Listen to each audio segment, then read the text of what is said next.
মুআজ্জাজ মুহতারাম মুসল্লিয়ানে কেরাম, আল্লাহ পাক আমাদেরকে পবিত্র রমজানের দামি রোজা রেখে ফরজ বিধান জোহরের নামাজ জামাতের সাথে আদায় করে পৃথিবীর মধ্যে সবচাইতে দামি মজলিস কোরআনের মজলিসে আসার বসার তৌফিক দান করেছেন। এজন্য আল্লাহ পাকের দরবারে অন্তরের গহীন থেকে শুকরিয়া আদায়ার্থে বলিষ্ঠ কণ্ঠে পড়ি আলহামদুলিল্লাহ। গত সপ্তাহে আমরা আলোচনা করতেছিলাম আল্লাহ রব্বুল আলামিন বাইতুল মুকাদ্দাস থেকে বাইতুল্লাহকে কিবলা বানাইলেন। নবীজি জোহরের নামাজের 2 রাকাত নামাজ যখন পড়লেন, আল্লাহ রব্বুল আলামিন হযরত জিবরাইল আলাইহিস সালামকে পাঠাইয়া অর্ডার করলেন যে 3য় নাম্বার রাকাত থেকে আপনি বাইতুল্লাহর দিকে ফিরে নামাজ পড়বেন। সুবহানাল্লাহ। এরপর থেকে কিয়ামত পর্যন্ত মুসলমানদের কিবলা কোনটা? বাইতুল্লাহ। এই যে আল্লাহ পাক নির্ধারণ করে দিলেন বাইতুল্লাহ কিবলা হয়ে গেল, ওই ঘটনা সম্পর্কে আলোচনা চলছে। যখন বাইতুল্লাহ আল্লাহ কিবলা বানাইলেন, তখন ইহুদিরা প্রশ্ন করতে লাগলো। যতদিন বাইতুল মুকাদ্দাসের দিকে ফিরে নামাজ পড়ছে, তখন ইহুদিরা বলছিল যে হ্যাঁ, মুহাম্মাদের এতদিনে হুশ হয়েছে, আস্তে আস্তে আমাদের ধর্ম সত্য, আমাদের কিবলা বাইতুল মুকাদ্দাস সত্য, এই জন্য মুহাম্মদ আমাদের দিকে ফিরে আসছে। নাউজুবিল্লাহ। যখন আবার আল্লাহ পাক কিবলা বাইতুল্লাহর দিকে ঘুরাইয়া দিলেন, বাইতুল মুকাদ্দাস থেকে কিবলাকে আবার সরাইয়া দিলেন, তখন আবার এরা উল্টাপাল্টা প্রশ্ন করা শুরু করলো যে একটা তামাশা পাইছে কিবলা নিয়ে, একবার এদিকে একবার সেদিকে, আসলে মুহাম্মাদের ধর্মের কোনো সত্যতাই নাই। নাউজুবিল্লাহ বলেন। তারা এইভাবে প্রশ্ন করা শুরু করলো। আল্লাহ রাব্বুল আলামিন আয়াত নাজিল করলেন সূরাতুল বাকারার 147 নম্বর আয়াত। আল্লাহ নাজিল করে বলতেছেন, ও নবী, যে যত কথাই বলুক আপনি মনে কষ্ট নেবেন না, আপনার রবের পক্ষ থেকে যেই ফয়সালা হয়েছে সেটাই সত্য। সুবহানাল্লাহ। আল্লাহ বলেন, আল হাক্কু মির রাব্বিকা ফালা তাকুনান্না মিনাল মুমতারিন।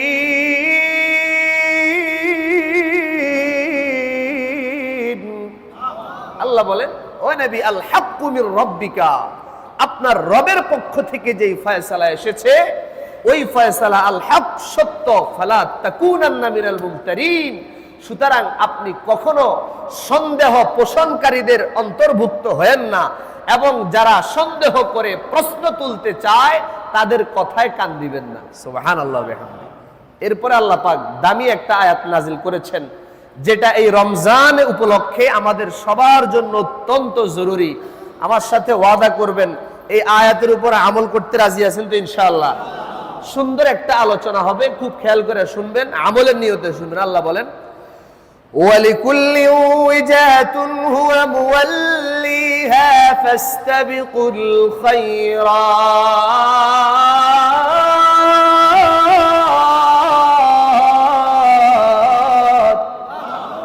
আল্লাহ রাব্বুল আলামিন আয়াত নাজিল করলেন, নবী, ওয়ালিকুল্লি উওয়াজাতুন হুয়া মুওয়াল্লিহা, বাইতুল্লাহকে আমি আল্লাহ কিবলা বানায় দিলাম।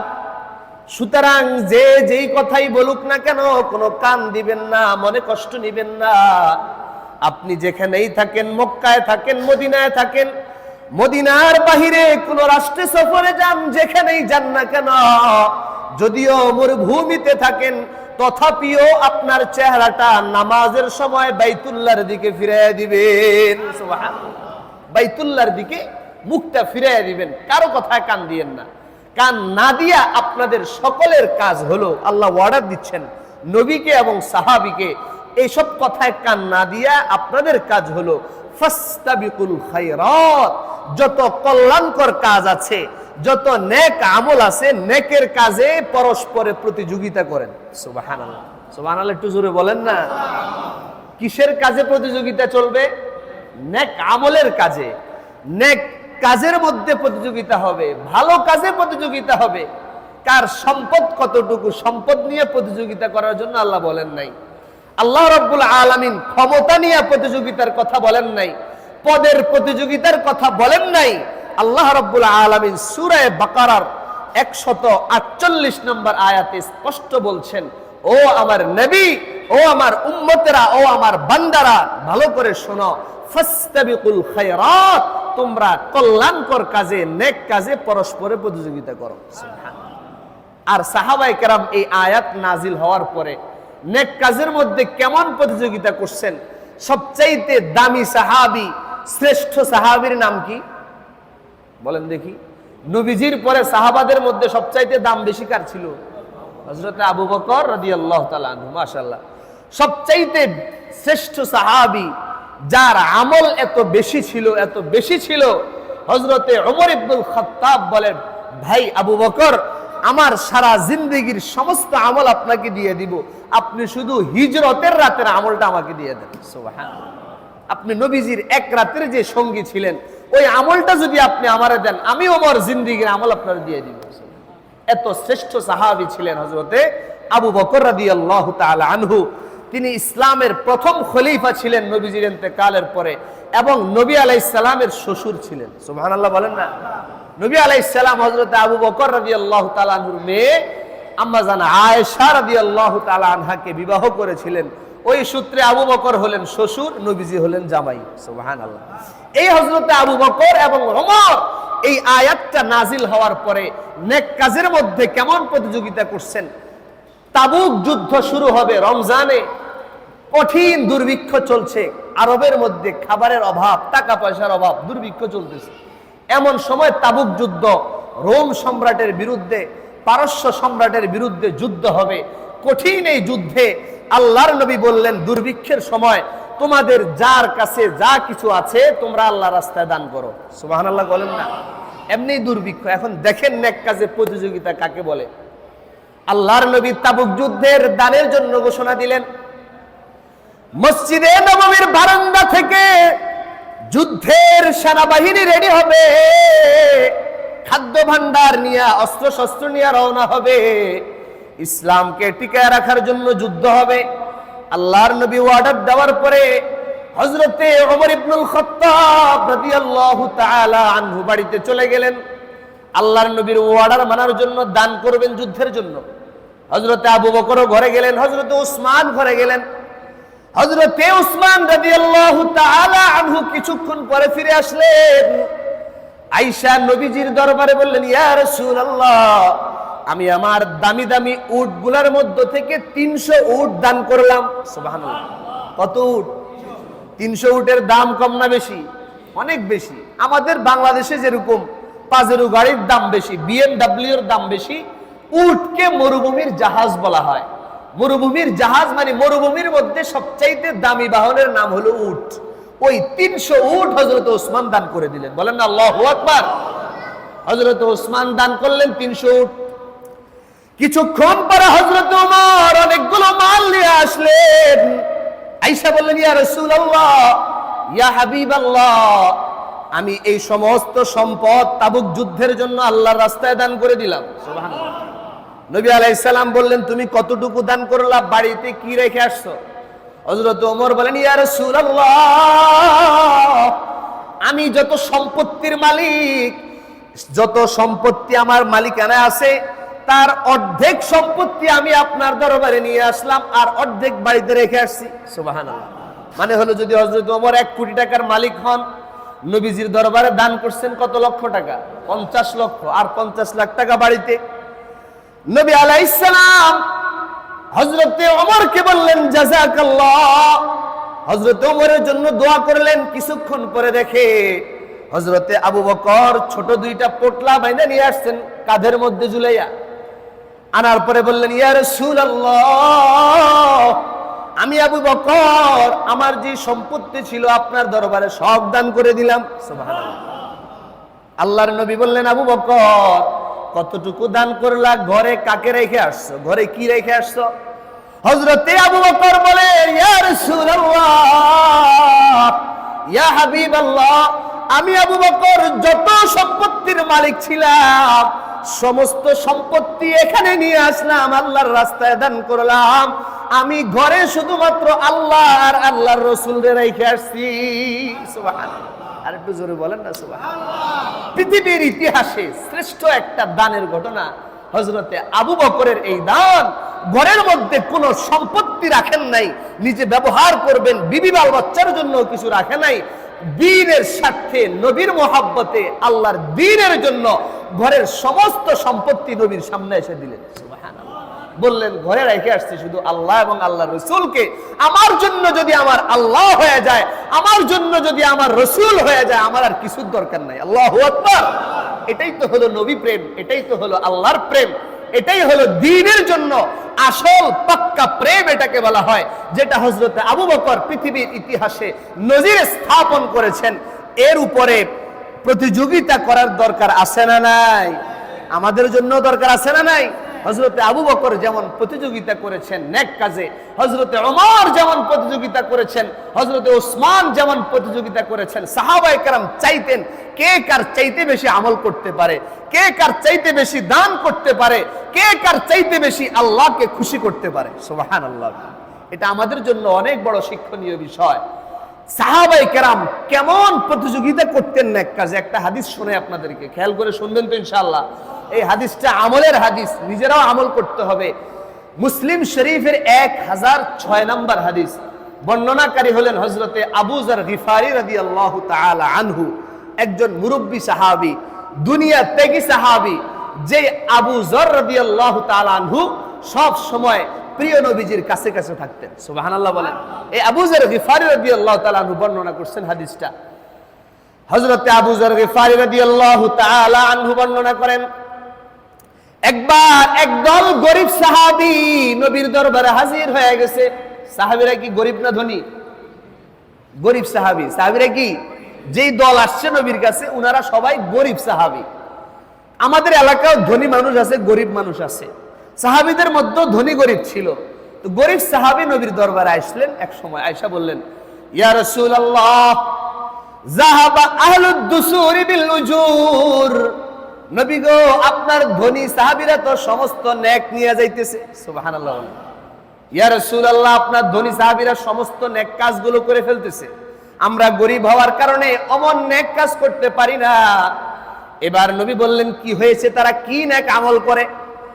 ওই সাহাবীরা বলেন, ইয়া রাসূলুল্লাহ, ইউসাল্লুনা কামা নুসাল্লি। ইয়া রাসূলুল্লাহ, আমরা যেমন নামাজ পড়ি আপনার ধনী সাহাবীরাও নামাজ পড়ে। সুবহানাল্লাহ। ওয়ায়াসুমুনা কামা নাসুমু। নবী গো, আমরা যেমন রোজা রাখি তারাও রোজা রাখে। নবী বললেন, তাহলে সমস্যা কি? তারাও নামাজ পড়ে তোমরাও পড়ো, তারাও রোজা রাখে তোমরাও রাখো, তাহলে নেক কাজ তারা বেশি করলো কই?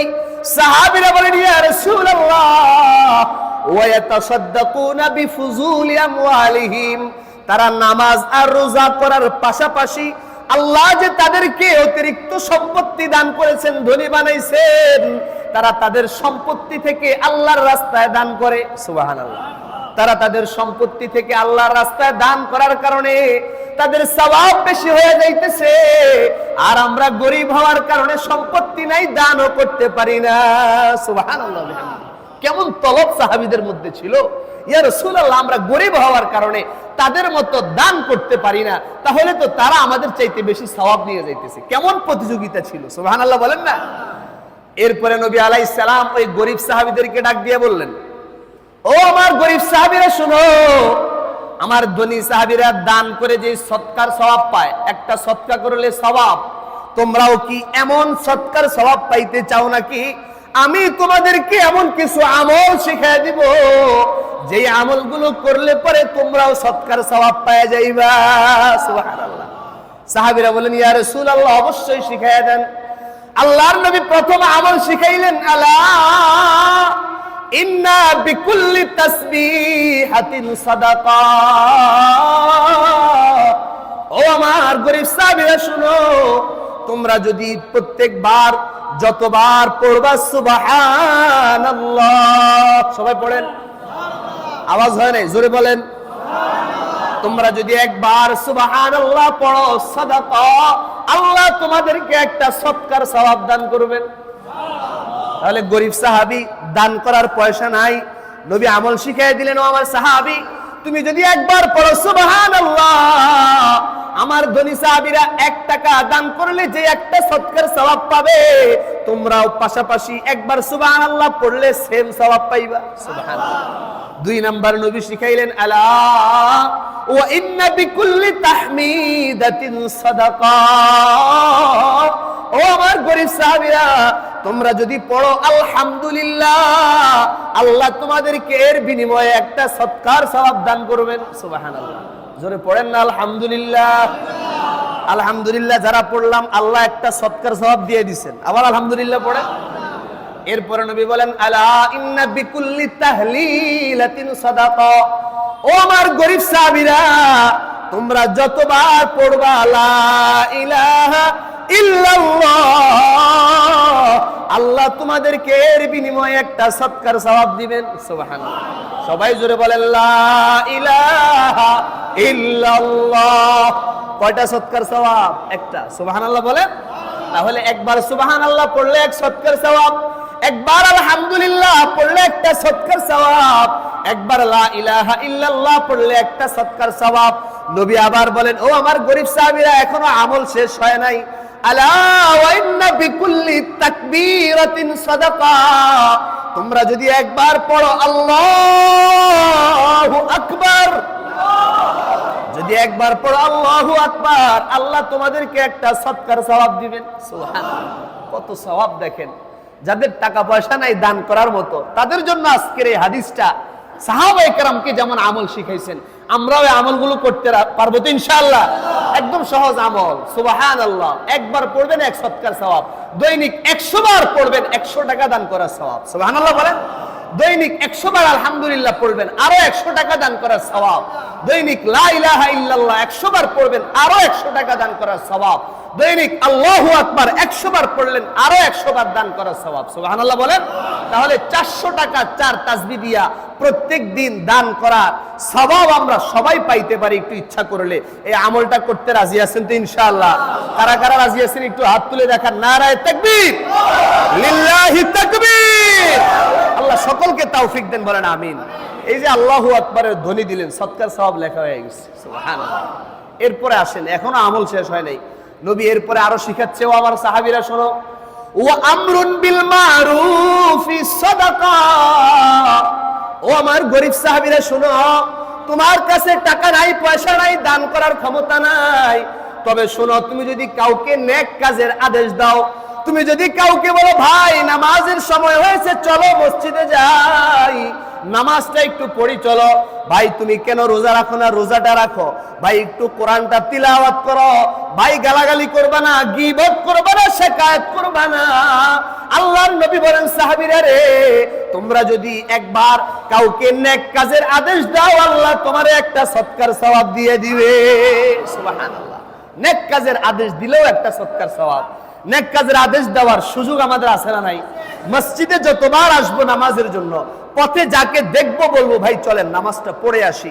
নামাজের সময় হয়ে গেছে, মাত্র 2 সেকেন্ডে আপনি একটা সৎকার সওয়াব পেয়ে গেলেন। সুবহানাল্লাহ। আল্লাহ সকলকে তৌফিক দেন। এরপরে নবী বলেন, ওয়া নাহিয়ুন আনিল মুনকারি সাদাকা। ও আমার গরীব সাহাবীরা, শুধু তাই না, তোমরা যদি কাউকে খারাপ কাজ থেকে নিষেধ করো, বিরত রাখো, আল্লাহ একটা সৎকার সওয়াব দিবেন। সুবহানাল্লাহ। তুমি কাউকে বললা, দোকানে বসে বসে টিভি দেখতেছে, বললা, ভাই টিভি দেখা ভালো না, গুনার কাজ, টিভি দেখা ছেড়ে দাও, চলো মসজিদে যাই। তুমি গান বাজাইবা না, ছবি চালাইবা না, নাটক চালাইবা না, এগুলা দেখা ভালো না। তুমি গালাগালি করবা না। খারাপ কাজ থেকে যদি কাউকে বাধা দেন, আল্লাহর নবী বলেন, আল্লাহ এর বিনিময়ে একটা সৎকার সওয়াব দিয়ে দিবেন। সুবহানাল্লাহ। তাহলে নেক কাজের আদেশ দিলেও সৎকার সওয়াব, অসৎ কাজ থেকে নিষেধ করলেও একটা সৎকার সওয়াব। তাও শেষ হয় নাই। এবার নবী শেষে এমন একটা অংশ বললেন, ও আমার সাহাবীরা, তোমাদের কেউ যদি তার স্ত্রীর সাথে হালাল ভাবে শারীরিক সম্পর্ক করে, আল্লাহ তার বিনিময়ে একটা সৎকার সওয়াব দিবেন। এবার সাহাবায়ে কেরাম প্রশ্ন করলেন, ইয়া রাসূলুল্লাহ, আয়াতি আহাদুনা শাহওয়াতাহু ওয়া লাহু ফিহা আজরুন। নবী গো, আমাদের কেউ তার যৌবনের চাহিদা পূরণ করলো বিবির কাছে যায়া, এখানেও কেন তার সওয়াব দেওয়া হবে? এবার নবী উল্টা প্রশ্ন করলেন, ও আমার সাহাবীরা রে, যদি আমার ওই সাহাবীরা যদি কেউ বিবাহ বন্ধনে আবদ্ধ না হইয়া অন্যায় ভাবে যে যদি কারো সাথে জিনা করে তাহলে তার গুনাহ হবে কি হবে না? আরো জোরে বলেন, গুনাহ হবে কি হবে না? সাহাবায়ে কেরাম বললেন, ইয়া রাসূলুল্লাহ, হ্যাঁ অবশ্যই গুনাহ হবে। নবী বললেন, হ্যাঁ বিষয়টা এমন, যদি জিনা করার কারণে, অবৈধভাবে জিনা করার কারণে যদি গুনাহ হয় তাহলে বৈধভাবে বিবির কাছে যাওয়ার কারণে আল্লাহ বিনিময়ে সৎকার সওয়াব দিবে। সুবহানাল্লাহ বিহামদি। তাহলে যারা গরীব আছেন, যাদের আর্থিক সম্পত্তি কম, দান করার সক্ষমতা কম, তাদের জন্য আজকের এই হাদিসটা অনেক সৎকার সওয়াব অর্জনের জন্য আল্লাহ পাক সুযোগ করে দিয়েছেন। মুসলিম শরীফের 1006 নম্বর হাদিস, সহিহ হাদিস। আমল করব তো ইনশাআল্লাহ? আর একটু জোরে বলেন, আমল করব ইনশাআল্লাহ। আমলের মধ্যে প্রতিযোগিতা লাগতে হবে। এবার এই যে গরিব সাহাবীরা এতগুলো আমল শিখলো, তারা আসছে দল বাইদা, ধনী সাহাবীরাও খবর পেয়ে গেছে যে গরিবরা নবীর দরবারে গেছে, এবং তারা সংবাদ পাইল গোপনে গোপনে যে তারা নবীজির থেকে আমল শিখে আসছে, যে আমলগুলো করে তারা সৎকার সওয়াব পাওয়া যাবে। এবার ধনী সাহাবীরা তাদের সম্পদ থেকে দান করার পাশাপাশি এই আমলগুলোও করা শুরু করলো। আল্লাহু আকবার বলেন। এবার গরিবরা আবার গেছে নবীর দরবারে, ইয়া রাসূলুল্লাহ, আপনি তো আমল শিখিয়ে দিলেন, আমলগুলো করে সৎকার সওয়াব নিব, আমরা তাদের সমান সমান হয়ে যাব, কিন্তু এখন তো তারাও আমল করা শুরু করে দিছে, এখন আমরা কি করব? নবী তখন বলেন, ও আমার সাহাবীরা, এখন আর কিছু করার নাই, আল্লাহ তাদেরকে তোমাদের উপরে সম্পদ দিয়া নেক বেশি নেওয়ার সুযোগ করে দিবেন, এটা আল্লাহ পাকের ফয়সালা, এর উপরেই তোমরা সন্তুষ্ট থাকো, তাহলে আল্লাহও তোমাদের উপরে সন্তুষ্ট হয়ে যাবে। সুবহানাল্লাহ। এজন্য আমার ভাইয়েরা, এই সহজ আমলগুলো করতে পারবো তো ইনশাআল্লাহ? আল্লাহ সকলকে তৌফিক দেন, বলেন আমিন। এরপর আল্লাহ বলেন, কেন এই নেক আমলে প্রতিযোগিতা করবা? কারণ হলো আইনামা তাকুনু ইয়াতি বিকুমুল্লাহু জামিয়া। কারণ হলো যদি তোমরা নেক আমল না করো, অবশ্যই মনে রাখবা তোমরা যে যেখানে থাকো সবাইকে আল্লাহ তার নিকট নিয়ে জমা করে দিবেন। সুবহানাল্লাহ। সবাই আমরা যাইতে হবে কার কাছে? আল্লাহর কাছে। আল্লাহ পাকের দরবারে সবাইকেই যেতে হবে। এই জন্য নেক আমলের প্রতিযোগিতা করা ছাড়া আর কোনো সুযোগ নাই। অবশ্যই প্রত্যেককে আজকে প্রতিজ্ঞাবদ্ধ হতে হবে, রমজানের এই মোবারক মাসে আমরা ইনশাআল্লাহ প্রত্যেকদিন 100 বার সুবহানাল্লাহ পড়ব। বলেন ইনশাআল্লাহ। সবাই বলেন ইনশাআল্লাহ। প্রত্যেকদিন 100 বার আলহামদুলিল্লাহ পড়ব। বলেন ইনশাআল্লাহ। প্রত্যেকদিন 100 বার লা ইলাহা ইল্লাল্লাহ পড়ব। বলেন ইনশাআল্লাহ। প্রত্যেকদিন আল্লাহু আকবার 100 বার পড়ব। বলেন ইনশাআল্লাহ। এবং প্রত্যেকদিন সুযোগ পেলে একজনকে সৎ কাজের আদেশ দিব, নামাজের দিকে ডাকবো, এবং অসৎ কাজ থেকে, গুনাহ থেকে বিরত রাখার চেষ্টা করব ইনশাআল্লাহ। আল্লাহ পাক আমাকে আপনাকে দেওয়ার জন্য বসে আছে। আল্লাহর ভান্ডারে, সওয়াবের ভান্ডারে, রহমতের ভান্ডারে কোনো অভাব নাই। আল্লাহর রহমতের একটা সাগর তো এমন আছে যেই সাগরের কোনো কুল কিনারা নাই, যেই সাগরের কোনো গভীরতা নাই, এত বিশাল রহমতের সাগর আমার আল্লাহর আছে। সুতরাং আমরা যে যতবার পারি এই আমলগুলো করব, যে যতবার চাই সৎকার সওয়াব আল্লাহর কাছ থেকে নিব। আল্লাহ তো আমাদেরকে দেওয়ার জন্য বসে আছেন। এরপর আল্লাহ বলেন, ইন্নাল্লাহা আলা কুল্লি শাইইন কাদির। আল্লাহ পাকের প্রত্যেকটা জিনিস করার উপরে আল্লাহর সক্ষমতা আছে না নাই? ওয়া মিন হাইসু খারাজতা ফাওয়াল্লি ওয়াজহাকা শাতরাল মাসজিদিল হারাম। আল্লাহ এরপরে বলছেন, নবী আপনি যখনই মদিনা থেকে বের হবেন, মক্কা থেকে বের হবেন, মরুভূমিতে গেলেও যখন নামাজ পড়বেন, মসজিদে হারামের দিকে ফিরে নামাজ পড়বেন। সুবহানাল্লাহ বলেন। ওয়া ইন্নাহু লাল হাক্কু মির রাব্বিক। এটাই আসল কিবলা, আল্লাহর ফয়সালা সত্য। ওয়া মাল্লাহু বিগাফিলিন আম্মা তা'মালুন। আপনারা যে যেই কাজ করেন, যে যেই গুনাহ করেন, যে যেই নেক আমল করেন, সব সম্পর্কে জানেন কে? ওয়া মিন হাইসু খারাজতা ফাওয়াল্লি ওয়াজহাকা শাতরাল মাসজিদিল হারাম ওয়া হাইসু মা কুনতুম ফাওয়াল্লু ওয়ুজুহাকুম শাতরা। আল্লাহ আবারো বলছেন, নবী বাইতুল্লাহকে আমি আল্লাহ কিবলা বানাইলাম। যখনই মক্কা থেকে বের হবেন তখনই বাইতুল্লাহর দিকে ফিরবেন, যেখানেই থাকেন বাইতুল্লাহর দিকে, মসজিদে হারামের দিকে মুখ করে নামাজ পড়বেন। সুবহানাল্লাহ। লিআল্লা ইয়াকুনা লিন-নাসি আলাইকুম হুজ্জা ইল্লাল্লাযীনা যালামু মিনহুম ফালা তাখশাওহুম ওয়াখশাওনি ওয়া লিউতিম্মা নি'মাতি আলাইকুম ওয়া লাআল্লাকুম তাহতাদুন। আল্লাহ পাক বলেন, ও নবী, তারা আপনার এই বাইতুল্লাহর বিরুদ্ধে বিভিন্ন দলিল পেশ করতে চাইবে, কিন্তু আল্লাহ যেটাকে কিবলা নির্ধারণ করেছেন ওটার বিরুদ্ধে তাদের কোনো দলিল কাজে আসবে না। সুবহানাল্লাহ বলেন। বাইতুল্লাহ মুসলমানদের কিবলা হবে, ও আমার নবী। তবে যারা জালেম তারা অবশ্যই এর মধ্যে প্রশ্ন তুলবেই যে বাইতুল্লাহরে কেন কিবলা বানাইলো, বাইতুল মুকাদ্দাসরে কেন বানাইলো না। যাদের দিলের ভিতরে সমস্যা আছে, নাফাকি আছে, তারা তো প্রশ্ন করবেই, আপনি কান দিবেন না। ফালা তাখশাউহুম, ও নবী আপনি তাদেরকে ভয় পায়েন না। ওয়াখশাউনি, একমাত্র ভয় করব কাকে? আল্লাহ বলছেন আপনি তাদেরকে ভয় পাওয়ার দরকার নাই। ওয়াখশাউনি, ভয় যদি করতে হয় আমি আল্লাহকে করেন। ওয়ালি উতিম্মা নি'মাতি আলাইকুম, যদি আমি আল্লাহকে আপনি ভয় করেন আমি আমার নেয়ামত তোমাদের উপরে পরিপূর্ণ করে দিব। সুবহানাল্লাহ। ওয়ালি উতিম্মা নি'মাতি আলাইকুম ওয়া লাআল্লাকুম তাহতাদুন, এবং আমি আল্লাহ তোমাদেরকে সঠিক পথ, জান্নাতের পথ দেখায় দিব। বলেন না আল্লাহু আকবার। কামা আরসালনা ফীকুম রাসূলাম মিনকুম ইয়াতলু আলাইকুম আয়াতিনা, কয় যেরকম ভাবে আমি তোমাদের মাঝে এমন একজন রাসূল প্রেরণ করেছিলাম, নবী মুহাম্মদুর রাসূলুল্লাহ সাল্লাল্লাহু আলাইহি ওয়াসাল্লামকে, যেই রাসূল আইসা তেলাওয়াত করছেন ইয়াতলু আলাইকুম আয়াতিনা, যেই রাসূল আইসা এক নাম্বার কাজ করছেন কোরআনের তিলাওয়াত করেছেন। সুবহানাল্লাহ। কোরআনের তিলাওয়াত এটা নবীর কাজ। ওয়া ইউযাক্কিকুম, তোমাদেরকে পবিত্র করেছেন। ওয়া ইউআল্লিমুকুমুল কিতাবা ওয়াল হিকমা, তোমাদেরকে কোরআনের শিক্ষা এবং তাফসীর শিক্ষা দিয়েছেন। সুবহানাল্লাহ। এটা নবীজির চার কাজ। এক নম্বর কোরআন তেলাওয়াত, দুই নম্বর আত্মশুদ্ধি, তিন নম্বর কোরআনের তরজমা, কোরআন শিক্ষা, চার নম্বর কোরআনের হিকমত তাফসীর। এটা আমার আপনার নবীর কাজ। নবী আমাদেরকে এই শিক্ষাগুলো দিয়ে গিয়েছেন। আজ আমরা সেই নবীর শিক্ষা অনুযায়ী জীবন যাপন করতে পারতেছি। বলেন না আলহামদুলিল্লাহ। এরপরে আল্লাহ পাক বলেন ওয়া ইউআল্লিমুকুম মা লাম তাকুনু তা'লামুন, আমি আল্লাহ তোমাদেরকে এমন বিষয় শিক্ষা দিয়েছি যেগুলো তোমাদের আগে জানা ছিল না, আমি আল্লাহ শিখাইছি বলে তোমরা শিখতে পারছো। সুবহানাল্লাহ বিহামদি। ফাজকুরুনি আযকুরুকুম, আজকের শেষ আয়াত তাফসীর, অত্যন্ত গুরুত্বপূর্ণ শিক্ষা। আল্লাহ বলেন ফাজকুরুনি আযকুরুকুম, ও আমার বান্দারা তোমরা আমি আল্লাহকে স্মরণ করো, আমি আল্লাহর জিকির তোমরা করো, আমি আল্লাহ তোমাদেরকে নিয়ে আসমানে জিকির করব। তোমরা আমি আল্লাহকে স্মরণ করো, আমি আল্লাহ তোমাদেরকে স্মরণ করব। তোমরা আমি আল্লাহর নামের একবার জিকির করবা, আমি আল্লাহ ফেরেশতাদেরকে নিয়ে তোমাদের জিকির করব। সুবহানাল্লাহ। তোমাদের নামের প্রশংসা আমি আল্লাহ করব। সুতরাং জিকিরের মধ্যে তোমরা সময় কাটাও। ওয়াশকুরুলি, এবং আমি আল্লাহর নেয়ামতের শুকরিয়া আদায় করো। আমি আল্লাহ যে তোমাকে এত সুন্দর একটা হায়াত দান করলাম, এত সুন্দর একটা বডি দান করলাম, পার্টস অফ বডি দান করলাম, আমি আল্লাহ সারাদিন তোমাকে যে যত নেয়ামত দান করছি, তোমাকে সম্পদের নেয়ামত দিচ্ছি, সন্তানের নেয়ামত দিচ্ছি, তোমাকে হাজারো নেয়ামতে যে আমি আল্লাহ ডুবায় রাখছি, আমি আল্লাহর ওই নেয়ামতগুলো শুকরিয়া করো। সুবহানাল্লাহ বলেন। শুকরিয়া করলে কি হবে? আল্লাহ বলেন যত বেশি শুকরিয়া করবা লাযীদান্নাকুম, আমি আল্লাহ নেয়ামত তত বাড়ায়া দিব। সুবহানাল্লাহ। ওয়ালা তাকফুরুন, আল্লাহ বলেন ও বান্দারা আমি আল্লাহর নেয়ামতের অকৃতজ্ঞ তোমরা হইবা না, বরং শুকরিয়া আদায় করবা। কেউ যদি শুকরিয়া আদায় না করে কুফরি করো, তাহলে খবরদার আমি আল্লাহ তোমাদের জন্য যন্ত্রণাদায়ক শাস্তির ব্যবস্থা রেখেছি।